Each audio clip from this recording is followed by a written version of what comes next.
Do you think she's pretty good at doing things without the treats, or not? Like you always have treats on you right now? She's really food motivated. Yeah. So this is really good practice. Like if I had a treat, she'd sit like instantly. Of course.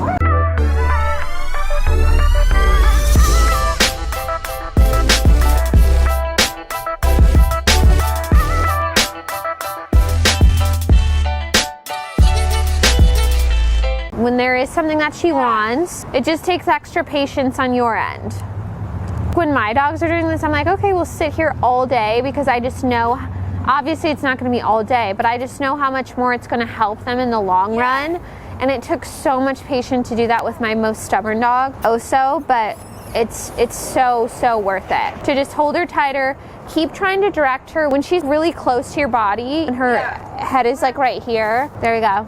Yes, and a look. Call her to look at you. Now tell her, go say hi. Go say hi. Yay! So right when she does a sit and a focus on you, make sure she knows what's getting her to go. Okay. So right away. Okay, should we teach you look? So look should mean break your focus on what you want. She has to make eye contact with you. So I'm gonna hold a treat out here and tell her, look, and she's going to be so focused on the treat, she's going to want the treat to tell her what to do, when all she needs to do is break eye contact and ask me. See how she's like, treat, what do you want? Do you want me to lay down?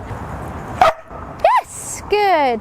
And again, the sassing we can get rid of. That just showed how much she's in her own world. Usually a dog, after a few seconds, if they don't understand, they're like, what do you want? But she will try to do everything to figure it out on her own first. Yell at the treat. Look. Good.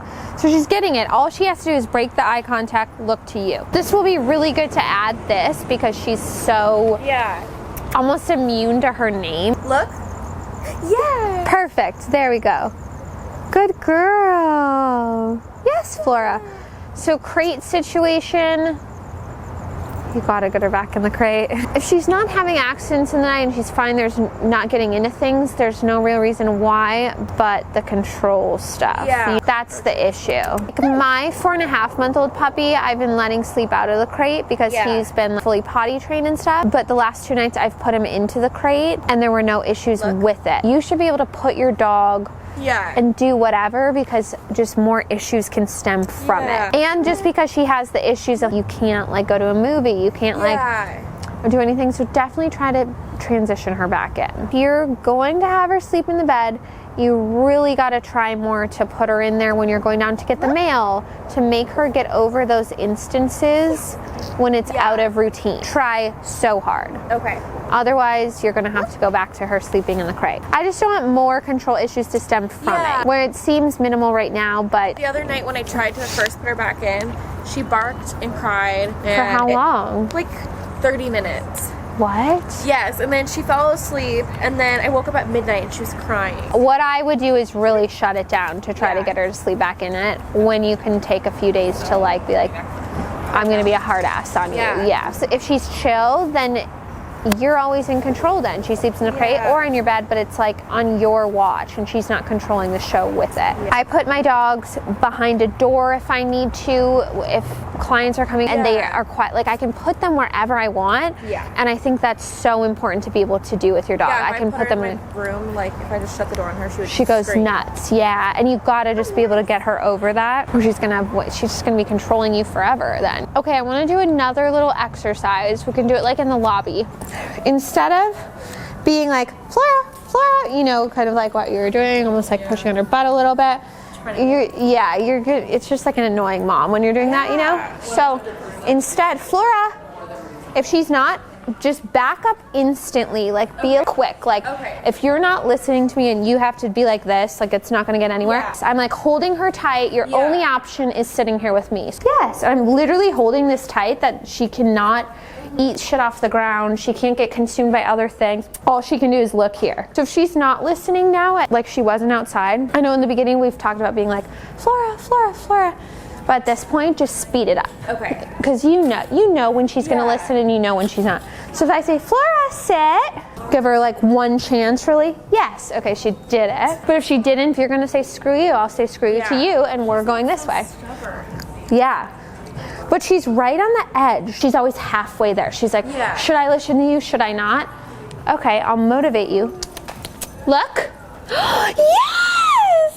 That deserves a treat. Because that was so good. Good girl. So when she is like that, just move back quicker. Okay. Like either you're gonna listen to me and get to what you want, or you get the opposite. Okay. There's no just sitting here for like me on the first 30 time, seconds. Yeah, just speeding it up. There's nothing wrong with that. So what I'm gonna do is throw a treat. And this kind of is what we've been talking about. Her key to getting what she wants, whether it be the person, is not being in her own world, it's checking in. It's what we've been doing a lot. The one sit, it's getting her to have like half self-control. Like think about like on your way up to the dog park, you make her sit. Yeah, she gives you attention, but her mind is right back there when she starts moving, right? So this works at both of the levels of training. Like 1, will the dog do it with your direction? And 2, will she do it on her own? Okay. So that's the goal of training, is not to be on top of her forever, but like she sees the dog park and then she's like, how do I get there? Check in, then you go. So this introduces both levels. I'm not gonna tell her to leave it, await, anything, but I'm gonna direct her first to what I want her to do. Flora, this is probably the most challenging exercise, by the way, because I'm not really telling her anything. Flora. And in the beginning, I am gonna have treats up here, the same kind of treats, but the goal is to not have treats eventually. Okay. And if this whole exercise takes her a long time, on average, it takes like 20 minutes the first time, so don't worry. Yes. Good girl. So step 1, redirection. 2, I want her to, now that I have too much focus, let her mind go to look at the treat. Yes! And figure out how she gets it. How we move forward is her looking at the treat, being like, oh, I need to check in. And be strict during this exercise with the sits versus the downs. Flora? Yes. Good. The first time is where people usually stop with the training. It's just like, oh, let's get her to chill all the way up to the park, just sit, sit, sit. But it's really, she's sitting for a second. The second you let her mind go, she's right back in her own world. This introduces her own world and making the right decision, then moving forward. Okay. So now I'm gonna do it without treats up by me. Sit. Yes. Yes. Yes. Ah. But she can't go until I say, okay, go get it. Just like we say, like, okay, go say hi. Okay, go get it.